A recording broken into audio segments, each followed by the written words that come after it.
कोंकण महामंडळा वतीन सुरावली हांगा रेल्वे अंडरपासाचे काम सुरू केला अशी माहिती समाज वावुरपी वॉरन आलेमाव हांणी दिल्या।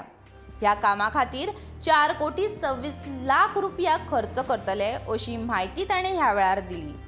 काम सुरू आसतना दर सप्तकांत सोमारा आनी मंगळारात 3 वरां रेल्वे सेवा हांगा बंद करतले अशी माहिती वॉरन आलेमाव हांणी दिल्या। हे काम चर्चिल आलेमाव आमदार आसतना मंजूर जाल्ले अशी माहिती ह्या वेळार वॉरनान दिल्या।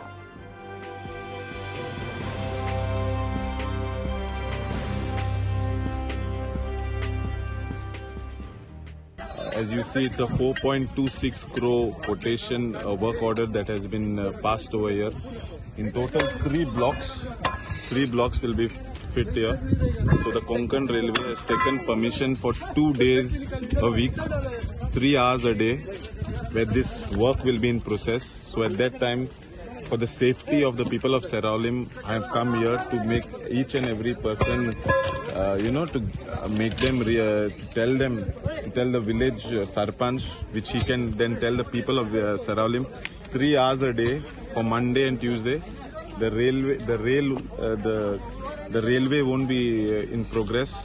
There won't be any trains passing by. The work will happen here. So in 3 weeks, on every Monday and Tuesday of every week, this work will happen.